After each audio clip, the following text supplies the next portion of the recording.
আজি আমি লৈ আহিছোঁ যিসকল ষ্টুডেণ্ট ফাৰ্ষ্ট ছেমিষ্টাৰৰ এছামিছ ছাবজেক্ট লৈ পঢ়ি আছা তো সেইসকল ষ্টুডেণ্টৰ কাৰণে আজিৰ ভিডিঅ' অত্যন্ত গুৰুত্বপূৰ্ণ হয়। আজি তোমালোকক কিছুমান ইম্পৰ্টেণ্ট কুৱেশ্যন এনচাৰ দেখুৱাম অসমীয়া ছাবজেক্টৰ, যিটো অসমীয়া ভাষা আৰু সাহিত্য ইতিহাস 26 চন পৰ্যন্ত। তো এই ছাবজেক্টৰ কিছুমান আজি দীঘলীয়া প্ৰশ্ন উত্তৰ বাছি উলিয়াইছোঁ 5টামান কুৱেশ্যন, যাতে তোমালোকৰ এক্সামত কমন পৰে। তো 5টা কুৱেশ্যন তোমালোকে ভালদৰে চাই লোৱা, মষ্ট ইম্পৰ্টেণ্ট হয় তোমালোকৰ ফাইনেল এক্সামিনেশ্যন 2024 কাৰণে। তোমালোকৰ প্ৰথম ইম্পৰ্টেণ্ট কুৱেশ্যনটো হ'ল যে মষ্ট ইম্পৰ্টেণ্ট কুৱেশ্যনটো 17 নম্বৰ কুৱেশ্যন, পেজ নম্বৰ 37ৰ মডেল পেজ নম্বৰ 37ৰ 17 নম্বৰ কুৱেশ্যনটো মষ্ট ইম্পৰ্টেণ্ট। যিহেতু এইবিলাক কুৱেশ্যন আজি যিবিলাক কুৱেশ্যন তোমালোকৰ আগত ডিছকাছ কৰিম, গোটেইবিলাক কুৱেশ্যন যিহেতু 19ৰ পৰা 23 বৰ্ষলৈ 5টা বছৰত এই গোটেইবিলাক কুৱেশ্যন আহিছে। তো তোমালোকৰ 24 বৰ্ষৰ কাৰণে ইম্পৰ্টেণ্ট হয়। তো কুৱেশ্যন 5টা তোমালোকে ভালদৰে চাই লোৱা 5 আৰু 10 মাৰ্কৰ কাৰণে। তো কুৱেশ্যনটো দিয়া আছে যে শংকৰী যুগৰ পাঁচালী সাহিত্যৰ বিষয় এটি প্ৰবন্ধ যুগত কৰা, মষ্ট ইম্পৰ্টেণ্ট কুৱেশ্যনটো। এই কুৱেশ্যনটো যে শংকৰী যুগৰ পাঁচালী সাহিত্যৰ বিষয় এটি প্ৰবন্ধ যুগত কৰা বা ইয়াৰ বৈশিষ্ট্য আহিব পাৰে। কুৱেশ্যনটো মষ্ট ইম্পৰ্টেণ্ট, তোমালোকে কুৱেশ্যনটো ভালদৰে পঢ়িবা। ভেৰি ভেৰি ইম্পৰ্টেণ্ট কুৱেশ্যনটো। আজি যিবিলাক কুৱেশ্যন আছে ডিছকাছ কৰিম গোটেইবিলাক ইম্পৰ্টেণ্ট হয়, কুৱেশ্যনবিলাক আহি থাকে। তো তোমালোকে ভালদৰে চাই লোৱা। ইয়াৰ এনচাৰটো দিয়া আছে যে শংকৰী যুগৰ প্ৰায়বোৰ কবিয়ে বৈষ্ণৱ ভাৱদৰ্শৰ প্ৰতি অনুৱৰ্তী হৈ সাহিত্য সৃষ্টিত মনোনিৱেশ কৰিছিল, কিন্তু তাৰ ভিতৰতে 2-4জনে এই ভাৱদৰ্শৰ দ্বাৰা অনুপ্ৰাণিত নহৈ এক বেলেগ শ্ৰেণীৰ সাহিত্য সৃষ্টি কৰিছিল। তো তোমালোকে সম্পূৰ্ণখিনি চাই লোৱা, সম্পূৰ্ণখিনি দিয়া আছোঁ। তোমালোকে মডেলৰ মাৰ্ক কৰি ল'বা। কুৱেশ্যনটো পেজ নম্বৰ 37ত দিয়া আছে। এইবিলাক আছিল 17 নম্বৰ কুৱেশ্যনৰ পিছৰ এনচাৰ। তো পিছৰ এনচাৰটো ভালদৰে চাই লোৱা। এইবিলাক আছিল এনচাৰ, যিহেতু কুৱেশ্যনটো 5 আৰু 10 মাৰ্কৰ হয়। তো 5 আৰু 10 মাৰ্কৰ কাৰণে অত্যন্ত গুৰুত্বপূৰ্ণ কুৱেশ্যন, তোমালোকে চাই যাবা। আজি যিহেতু 5টা কুৱেশ্যন আজি তোমালোকৰ আগত ডিছকাছ কৰিম অসমীয়া ছাবজেক্টৰ 5টা, তোমালোকে মষ্ট ইম্পৰ্টেণ্ট সহকাৰে ভিডিঅ'টো ভালদৰে চাই থকা। এইখিনি আছিল এনচাৰ 17 নম্বৰ কুৱেশ্যনৰ 37 নম্বৰ পেজৰ 17 নম্বৰ কুৱেশ্যনৰ মষ্ট ইম্পৰ্টেণ্ট কুৱেশ্যন এইটোৱে আছিল। আন এটা মষ্ট ইম্পৰ্টেণ্ট কুৱেশ্যনটো হ'ল যে আজিৰ ভিতৰত 2 নম্বৰ কুৱেশ্যনটো হ'ল পৃষ্ঠা নম্বৰ দিয়া আছে যে 46 পৃষ্ঠা নম্বৰ 46 পৃষ্ঠা নম্বৰৰ তোমালোকৰ 3 নম্বৰ কুৱেশ্যনটো মষ্ট ইম্পৰ্টেণ্ট। তো কুৱেশ্যনটো দিয়া আছে যে প্ৰাক শংকৰী যুগৰ সাহিত্যৰ বৈশিষ্ট্য বৰ্ণনা কৰা, মষ্ট ইম্পৰ্টেণ্ট এইটো, যে প্ৰাক শংকৰী যুগৰ অসমীয়া সাহিত্যৰ বৈশিষ্ট্য বৰ্ণনা কৰা। এই কুৱেশ্যনটো 2019, 20, 21, 22 বৰ্ষতো আহিছিল। 2019ৰ পৰা 22 বৰ্ষলৈ আহিছিল এইটো কুৱেশ্যন। 2024 বৰ্ষত অহা নাই, কিন্তু 2023 বৰ্ষত অহা নাই, 2024 বৰ্ষৰ কাৰণে মষ্ট ইম্পৰ্টেণ্ট এইটো, যে প্ৰাক শংকৰী যুগৰ সাহিত্যৰ বৈশিষ্ট্য বৰ্ণনা কৰা। কুৱেশ্যনটো আহিব পাৰে, মষ্ট ইম্পৰ্টেণ্ট এইটো।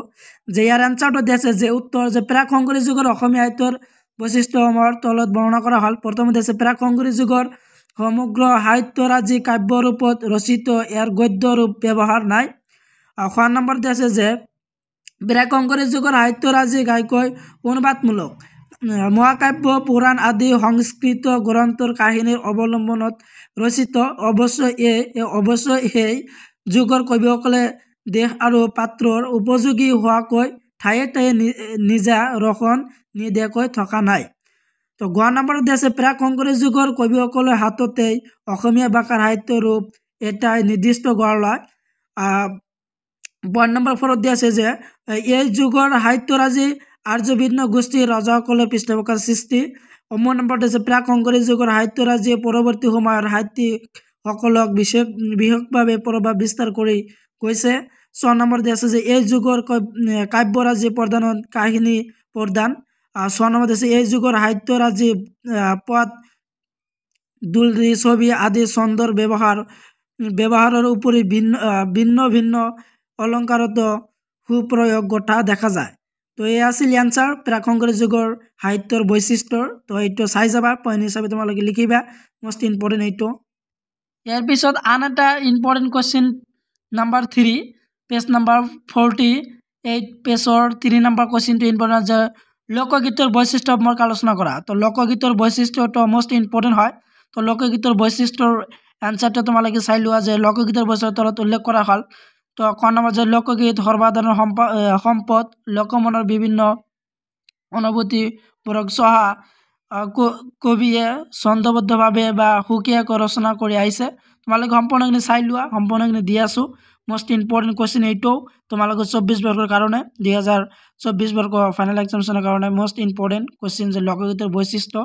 তো এই এনসাৰটো তোমালোকে চাই ল'বা, মডেল পেজ নম্বৰ 48 পেজত দিয়া আছে। আন এটা ভেৰি ইম্পৰ্টেণ্ট কুৱেশ্যনটো হ'ল যে পেজ নাম্বাৰ আকৌ 3 পেজত দিয়া আছে। মোষ্ট ইম্পৰ্টেণ্ট কুৱেশ্যন নাম্বাৰ 2 যে বৰগীত কাক বলে। তো বৰগীতৰ বৈশিষ্ট্য হিৰিকক এটি টকা প্ৰস্তুত কৰা।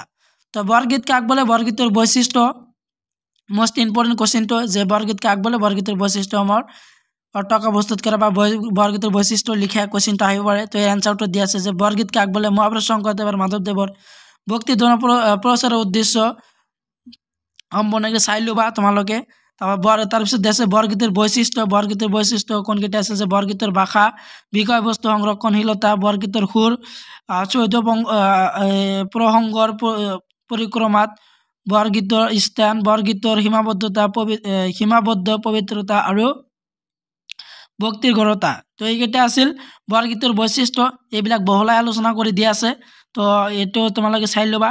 তো যেহেতু এইবিলাক কুৱেশ্যন তোমালোকে 5 আৰু 10 মাৰ্কৰ কাৰণে মোষ্ট ইম্পৰ্টেণ্ট কুৱেশ্যনটো তোমালোকে সম্পূৰ্ণ এনসাৰখিনি তোমালোকে চাব লাগিব। সম্পূৰ্ণ এনসাৰ তোমালোকে ভালদৰে পঢ়ি যাবা। মোষ্ট ইম্পৰ্টেণ্ট কুৱেশ্যন এইটো যে অসমীয়া ছাবজেক্টৰ আজি তোমালোকে 5টা মান ইম্পৰ্টেণ্ট কুৱেশ্যন বাছি উলিয়াইছোঁ। তো তোমালোকে 5টা তোমালোকে কুৱেশ্যন মিক্স নকৰিবা, তোমালোকে সকলোৱে কুৱেশ্যনটো ভালদৰে পঢ়িবা, মোষ্ট ইম্পৰ্টেণ্ট হয়। বৰগীতৰ বৈশিষ্ট্য। তো বৈশিষ্ট্য যেহেতু এই কুৱেশ্যনটো 2020 বৰ্গত আহিছিল, 2022 বৰ্গত আহিছিল, 2021 বৰ্গত আহিছিল, 2023 বৰ্গত আহিছিল, 2024 বৰ্গৰ কাৰণেও মোষ্ট ইম্পৰ্টেণ্ট। তো এইখিনি আছিল বৰগীতৰ বৈশিষ্ট্য। তো বৰগীতৰ বৈশিষ্ট্য তোমালোকে ভালদৰে পঢ়ি যাবা, মোষ্ট ইম্পৰ্টেণ্ট হয় এইটো, অত্যন্ত গুৰুত্বপূৰ্ণ কুৱেশ্যন। তো এই কুৱেশ্যনটো তোমালোকে চাই যাবা, মোষ্ট ইম্পৰ্টেণ্ট, ভেৰি ইম্পৰ্টেণ্ট তোমালোকৰ পৰীক্ষাৰ কাৰণে। তো কুৱেশ্যনবিলাক ভালদৰে তোমালোকে চাই যাবা। তো আজিৰ ভিডিঅ'ৰ শেষৰ যিটো মোষ্ট ইম্পৰ্টেণ্ট কুৱেশ্যন দিয়া আছে। তো কুৱেশ্যনটো হ'ল যে মাধৱদেৱৰ সাহিত্য কীৰ্তিৰ চমু পৰিচয় দিয়া।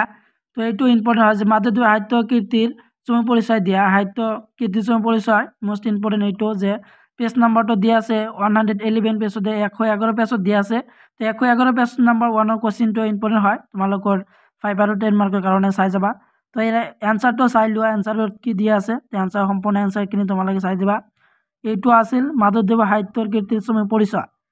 তো মোষ্ট এইটো ইম্পৰ্টেণ্ট হয় যে মাধৱদেৱৰ সাহিত্য কীৰ্তিৰ সময়ত এনেধৰণৰ আছিল তথ্যমূলক ৰচনা, অনুবাদমূলক ৰচনা। তথ্যমূলক ৰচনাৰ ভিতৰত যেমন আছিল যে নামঘোষা, জন্ম ৰহস্য, ভক্তি ৰত্নাৱলী, নাম মালিকা, আৰু অনুবাদমূলক ৰচনা আছে আদিকান্ত, ৰামায়ণ, ৰাষ্ট্ৰীয় কাব্য। তো এইটো আছিল মাধৱদেৱৰ সাহিত্য কীৰ্তি, আৰু আছে। তো এই সম্পূৰ্ণ এনসাৰ তোমালোকে চাই থকা। তাৰপিছত দিয়া আছে যে বৰগীতৰ সমূহৰ যে ভট্টদেৱৰ তাৰপিছত নাটসমূহৰ যেনে আছিল ভট্টদেৱৰ নাটসমূহ আছিল যে চোৰধৰা, পিম্পৰা, গছুৱা, ভূমি লেঠুৱা, সম্পূৰ্ণখিনি তোমালোকে চাই যাবা। আৰু তথ্যমূলক ৰচনা যে নামঘোষা, তো নামঘোষাৰ বিষয়ে আলোচনা কৰি আছে। তো এইটো তোমালোকে চাই লোৱা। তো এইবিলাক আছিল ভট্টদেৱৰ সাহিত্যৰাজিৰ কুৱেশ্যনৰ আনসাৰ এইবিলাক। তো কুৱেশ্যনটো তোমালোকে ভালকৈ চাই যাবা। আজি যিবিলাক আগত তোমালোকৰ কুৱেশ্যন ডিছকাছ কৰিলোঁ, আজি যিহেতু 5টা মান কুৱেশ্যন ডিছকাছ কৰিলোঁ, 5টাই মোষ্ট ইম্পৰ্টেণ্ট হয়। তো তোমালোকে ইয়াৰ পৰা তোমালোকে 2টা তোমালোকে 100% কমন পাবাই। তো এই 5টা তোমালোকে ভালকৈ চাই যাবা, আৰু আছে এৰ আনসাৰ। তো আজিৰ যিটো 5টা কুৱেশ্যন দিলোঁ, তো 5টা কুৱেশ্যন অত্যন্ত গুৰুত্বপূৰ্ণ হয়, কাৰণ এইবিলাক কুৱেশ্যন 5টা কুৱেশ্যন সকলো এক্সামত আহি থাকে। তোমালোকৰ প্ৰিভিউ কুৱেশ্যন মই ফ'ল' কৰিছোঁ, 5 বছৰলৈকে মই কুৱেশ্যন ফ'ল' কৰিছোঁ। তো 5 বছৰৰ কুৱেশ্যনত এইবিলাক কুৱেশ্যন আহি আছে আৰু আহিব। তো তোমালোকে 24ৰ কাৰণেও ইম্পৰ্টেণ্ট হয়। তো 5টা কুৱেশ্যন তোমালোকে কোনেও যাতে মিছ নকৰা, তোমালোকে ভালকৈ পঢ়িবা। কুৱেশ্যন 5টা মোষ্ট ইম্পৰ্টেণ্ট হয় অসমীয়া ছাবজেক্টৰ, যিহেতু তোমালোকৰ বেছি সময় নাই। ভট্টদেৱৰ সাহিত্য কীৰ্তিৰ চমু পৰিচয় দিয়া যিটো কুৱেশ্যন আছিল, তো সেই কুৱেশ্যনৰ সম্পূৰ্ণ এনসাৰখিনি এইখিনি আছিল। তো আজি যিহেতু 5টা মান কুৱেশ্যন ডিছকাছ কৰিলোঁ, লগতে এনসাৰও আৰু কোশ্চিনো। তো 5টা তোমালোকে গুৰুত্বপূৰ্ণ সহকাৰে চাই যাবা। ইয়াৰ পৰা তোমালোকে 2টা 100% কমন পাবা বুলি মই আশা কৰোঁ, কাৰণ এইবিলাক কোশ্চিন আহি থাকে। তো তোমালোকে কোশ্চিনবিলাক ভালদৰে চাবা। তো আজিৰ ভিডিঅ' এইখিনি আছিল। ভিডিঅ'টো ভাল লাগিলে তোমালোকৰ বন্ধু বান্ধৱীৰ লগত বেছি বেছি শ্বেয়াৰ কৰিবা।